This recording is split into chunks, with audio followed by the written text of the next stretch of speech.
Let me tell you something that might shake you up a little bit. Some of y'all are too kind and it's ruining your life. You think kindness is always a virtue, but the truth is being nice to the wrong people is costing you your destiny. See, I'm not saying you should be rude, disrespectful, or unloving, but I am saying you need to wake up and realize that not everyone deserves your time, your energy, or your kindness. Some people are leeches. They suck the life out of you. Some people are dream killers. They discourage you from taking action. And some people, they don't even care about you. Yet here you are bending over backward to please people who wouldn't lift a finger to help you win.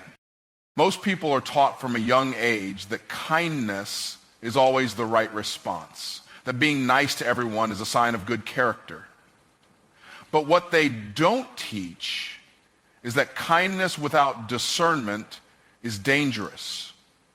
When you give kindness indiscriminately, without considering who deserves it and who is simply taking advantage, you put yourself in a position of weakness. You become a doormat for other people's selfishness, constantly giving but never receiving, constantly pouring into others while your own cup runs dry. Eventually, this pattern of blind kindness leads to exhaustion, resentment, and a loss of self-respect. There are people in this world who will take advantage of your kindness, not because they appreciate it, but because they see it as an opportunity. They see your generosity as something to be exploited rather than respected. These people are the ones who always need help, but never offer any in return. They're the ones who expect you to be available for them at all times, but disappear the moment you need support. And if you're not careful, you'll spend your entire life catering to people who wouldn't even cross the street to help you in your time of need. Wisdom is knowing when to give and when to withhold, when to be kind and when to be firm. Discernment allows you to recognize the difference between someone who genuinely appreciates your kindness and someone who is just using you. If you don't develop this skill, you will constantly find yourself drained, frustrated, and wondering why your kindness is never reciprocated. The truth is, kindness is only valuable when given in the right context, to the right people, at the right time. Without discernment, kindness loses its power and becomes a weakness rather than a strength. Many people mistake being kind for being passive, for avoiding conflict at all costs, for saying yes when they should be saying no. They believe that in order to be a good person, they must accommodate everyone's needs, even at the expense of their own well-being. But this is not true kindness. This is self-betrayal. True kindness includes self-respect. It includes knowing your worth and refusing to be manipulated by those who only seek to take advantage of your good nature. If you are constantly putting others before yourself without considering whether they deserve it, you are not being kind. You are allowing yourself to be used. When you lack discernment, you end up enabling bad behavior in others. People who always take and never give continue to do so because they are never held accountable. When you keep saying yes to the wrong people, they learn that they can rely on your generosity without ever having to earn it.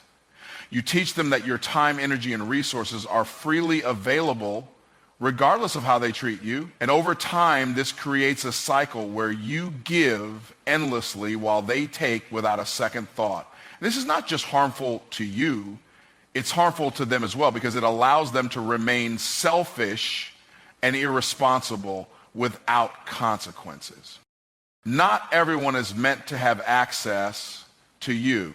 Your time, energy, and kindness are valuable resources, and if you don't guard them, people will take them for granted. Just like you wouldn't hand over your bank account to a stranger, you shouldn't hand over your kindness to people who have not proven themselves worthy of it. People should earn your kindness through their actions, through their consistency, through the way they treat you. If someone repeatedly disrespects you, drains your energy, or takes you for granted, they are showing you that they do not value what you have to offer. And when someone doesn't value you, the worst thing you can do is continue giving them access to your kindness. It is important to recognize that being discerning in your kindness does not mean you are unkind. It means you are intentional. It means you are choosing to invest your kindness where it will have the greatest impact, rather than wasting it on people who don't appreciate it. It means you are making sure your kindness is actually making a difference, rather than simply enabling people to continue taking advantage of you. The most successful and fulfilled people in life are not those who are kind to everyone. They are those who know how to direct their kindness wisely to people and situations that truly deserve it. Kindness is a powerful force, but only when used correctly. When given without thought or discretion, it becomes a liability rather than an asset. Those who are truly wise understand that kindness must be balanced with wisdom, with boundaries, and with the ability to say no when necessary. If you want to be kind, but be kind with wisdom. Be kind with purpose. Be kind in a way that builds you up rather than tears you down. Time and energy are two of the most valuable resources you have, yet many people waste them on relationships, conversations, and commitments that do nothing but drain them. Too often, people feel obligated to give their time to anyone who asks for it, believing that being available to everyone is a sign of kindness or generosity. But in reality, spreading yourself too thin, giving attention to the wrong people, and engaging in relationships that add no value will only slow you down. If you give your time and energy to people who don't appreciate it, you will find yourself exhausted, unfulfilled, and unable to focus on the things that truly matter. Some people feel entitled to your time simply because they know you, work with you, or have history with you. They expect you to answer their calls, reply to their messages, listen to their problems, and be there for them at a moment's notice. Yet these same people rarely offer anything in return. They take but never give. They demand but never appreciate. And if you're not careful, you'll spend your life catering to people who contribute nothing to your growth, success, or well-being. These are the people who will keep you stuck, draining your energy without ever refueling. The harsh reality is that some people are in your life only for their own benefit. They don't care about your goals, your dreams, or your peace of mind. They only care about what they can get from you.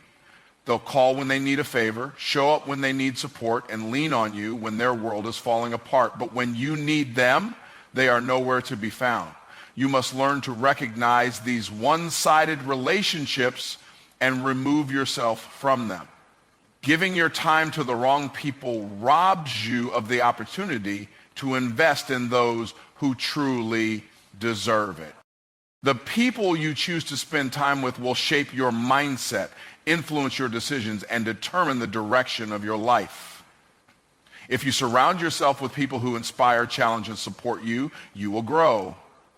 But if you surround yourself with people who complain, gossip, and make excuses, you will start adopting their habits without even realizing it. Energy is contagious, and if you consistently engage with negative, toxic, or unmotivated people, their energy will begin to affect you.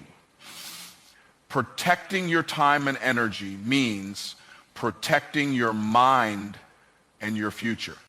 Some people are time wasters, and not because they intend to be harmful, but because they are aimless and directionless. They spend their days talking about their problems instead of solving them. They live in cycles of negativity, never taking action, always making excuses, and expecting others to listen and sympathize. If you constantly engage with people who refuse to take responsibility for their own lives, you will eventually become a dumping ground for their problem. You are not obligated to give your energy to those who refuse to help themselves. There is a difference between supporting someone who is trying and enabling someone who refuses to change. Many people struggle to set boundaries because they fear being seen as selfish, rude, or unkind. But boundaries are not about being mean. They are about being intentional. Every time you say yes to something that drains you, you are saying no to something that could empower you. Every time you entertain a meaningless conversation, you are losing time that could have been spent on something productive. Every time you give your energy to people who don't value it, you are stealing energy from the people who do. Being selective with your time and energy is not selfish. It is necessary. Not everyone is meant to have access to you. You must learn to prioritize the relationships that align with your purpose and walk away from the ones that don't. It does not matter how long you have known someone, how close you used to be, or how much they expect from you. If a relationship is no longer serving your growth, it is okay to let it go. Loyalty should not come at the expense of your peace. Just because someone was part of your past does not mean they deserve to be part of your future.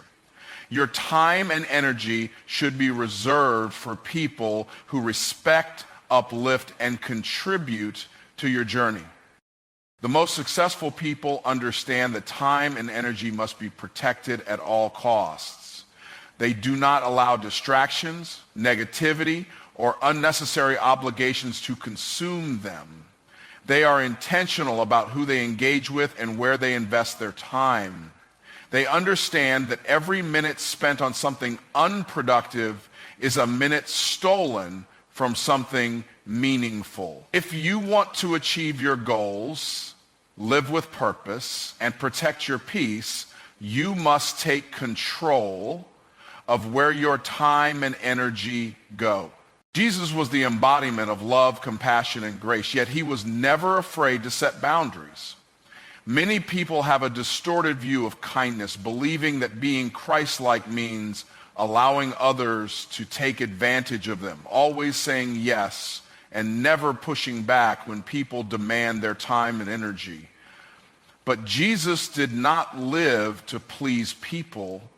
He lived to fulfill his purpose. He knew that if he allowed himself to be pulled in every direction by the wants and expectations of others, he would not be able to accomplish what he was sent to do. His life was a model of intentionality, showing us that love and boundaries go hand in hand. One of the clearest examples of Jesus setting boundaries was how he handled his time. He did not allow people's expectations to dictate his schedule. Many times throughout the Gospels, we see him withdrawing from the crowd, stepping away from his disciples, and finding solitude to pray and recharge. In Luke 5:16, it says, "But Jesus often withdrew to lonely places and prayed." He understood that constantly pouring into others without refilling himself would leave him drained. Despite the endless needs around him, he prioritized time alone with God. If Jesus, the Son of God, needed to set boundaries to maintain his strength, why do so many people think they can function without doing the same? Jesus also set boundaries with people who tried to distract him from his purpose. In Matthew 16:23, when Peter tried to discourage him from going to the cross, Jesus rebuked him, saying, "Get behind me, Satan. You are a stumbling block to me. You do not have in mind the concerns of God, but merely human concerns." This was one of Jesus' closest disciples, someone he loved deeply, yet he did not hesitate to correct him. He understood that even well-meaning people could become obstacles if they were not aligned with his mission. He did not allow emotional attachment to override his purpose. Too many people today keep relationships that pull them away from their calling because they fear hurting someone's feelings.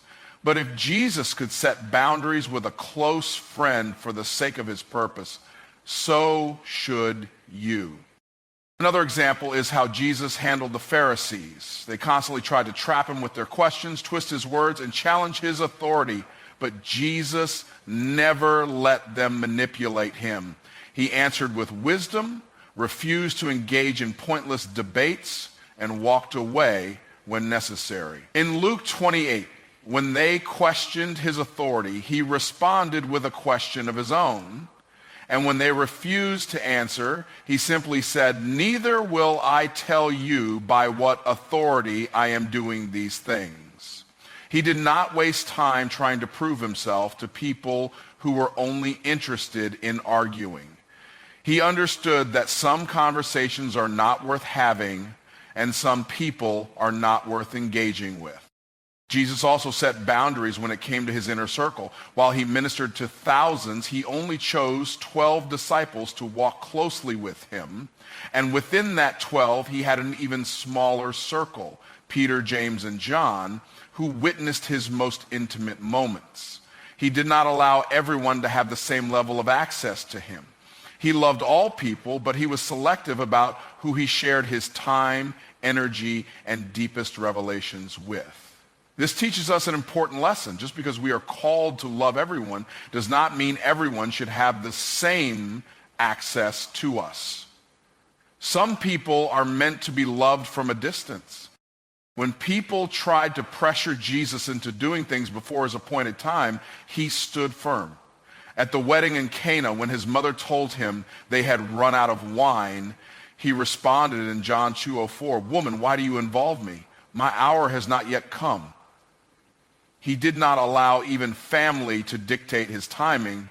He operated on God's schedule, not man. Many people struggle with this today, feeling obligated to meet everyone's demands, constantly being pulled in different directions because they do not have the courage to say "not now" or "this is not my priority."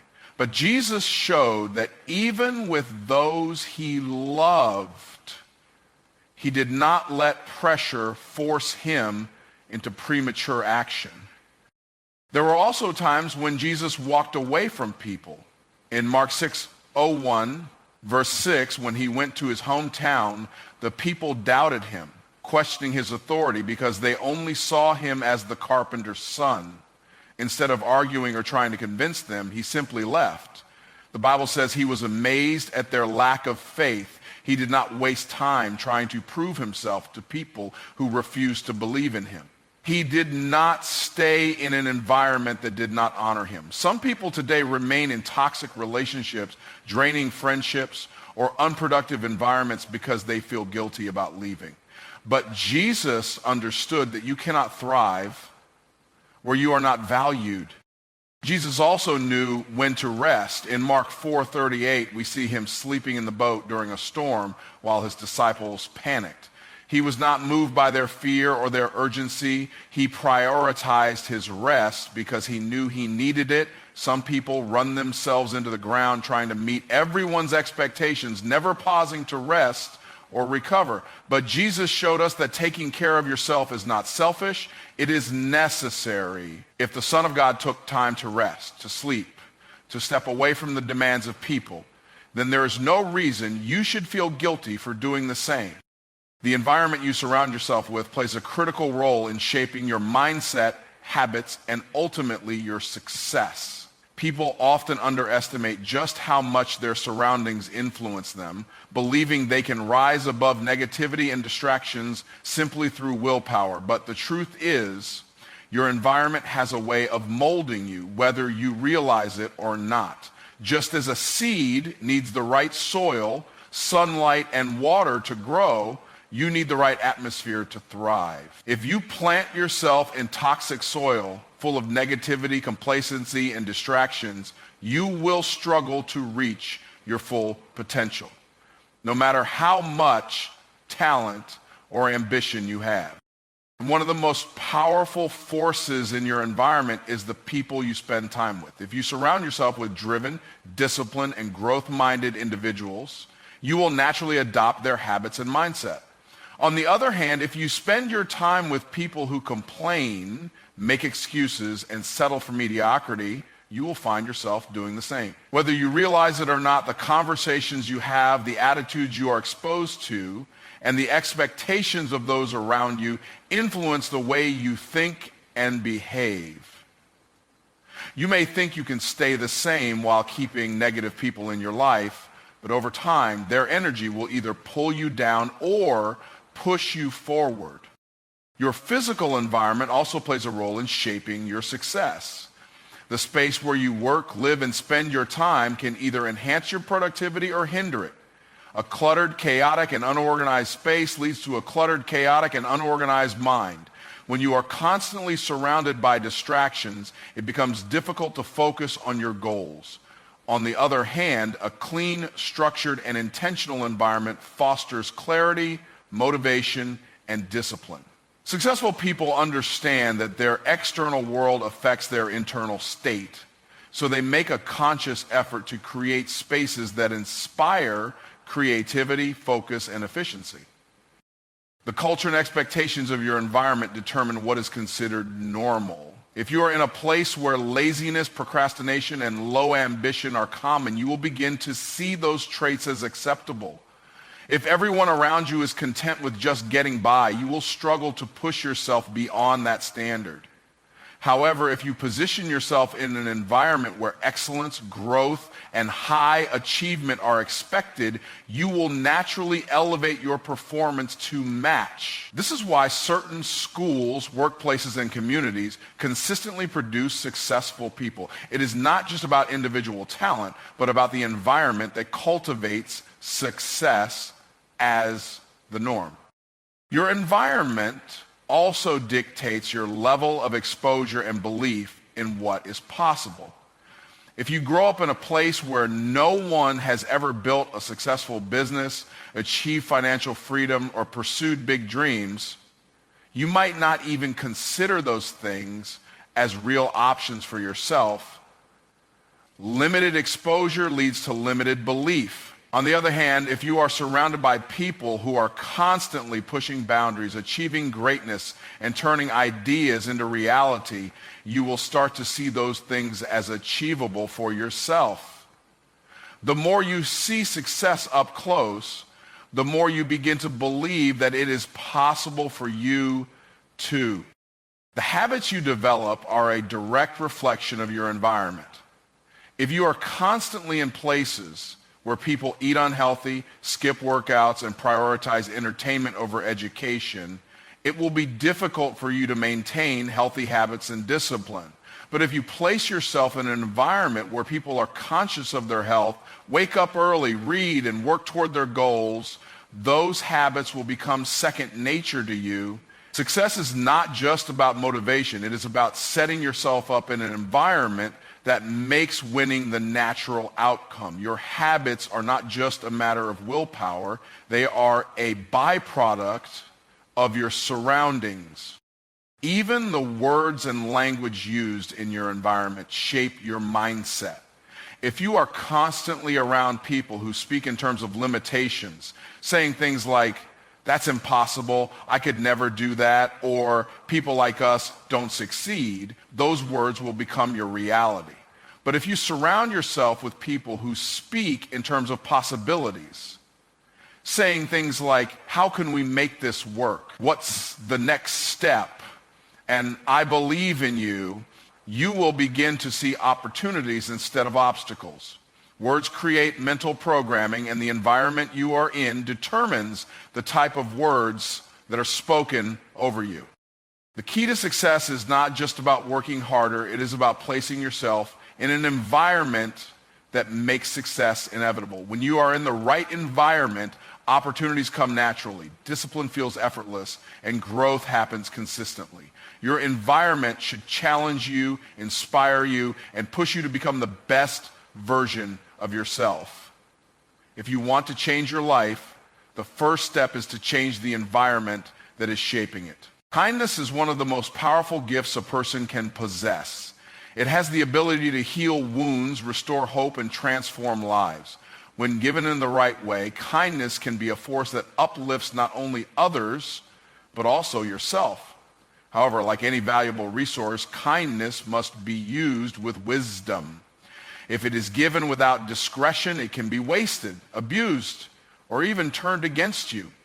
Many people assume that kindness means always saying yes, always being available, and always putting others first, but true kindness requires balance. It is not about pleasing everyone. It is about making an intentional impact where it truly matters. There are people who will see your kindness as an opportunity for manipulation. They will take advantage of your willingness to help, using your generosity as a means to serve their own selfish interests. These are the people who only call when they need something, who expect you to sacrifice for them but would never do the same in return. They know you have a good heart and they exploit it. If you are not careful, your kindness will become their tool, and instead of being a source of light, it will become a burden that drains you. Recognizing when your kindness is being abused is essential if you want to protect both your peace and your ability to help those who truly deserve it.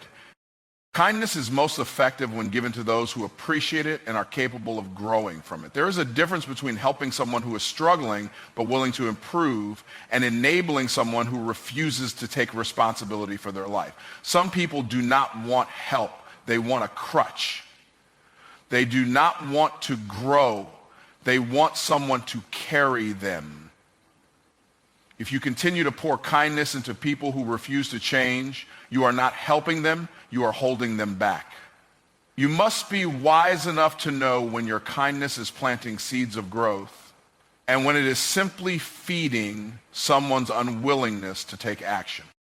The way you use your kindness also determines the kind of people you attract. When you are overly kind without setting boundaries, you will draw in people who are looking for someone to take advantage of. But when you are kind with wisdom, you will attract people who respect and value you. People treat you based on the standard you set for yourself. If you allow others to take from you without reciprocation, they will continue to do so. But if you make it clear that your kindness is a privilege, not an entitlement, you will create an environment where people appreciate and respect what you offer. Your kindness should never come at the expense of your own well-being. There is a difference between being selfless and being self-destructive. Many people give so much of themselves that they end up empty, exhausted, and resentful. They mistake overextending themselves for kindness, when in reality it is neglecting their own needs. True kindness includes self-care. You cannot pour into others if you are running on empty. The strongest, most effective acts of kindness come from people who have taken care of themselves first, because they are giving from a place of abundance rather than depletion. Another important aspect of kindness is knowing when to walk away. Not everyone will appreciate your kindness, and not everyone deserves continued access to it. Some people will take and take without ever giving back. And if you allow them to stay in your life, they will drain you. Walking away is not an act of cruelty. It is an act of self-respect. When you remove yourself from situations where your kindness is being misused, you make room to give that same kindness to people who will truly value it.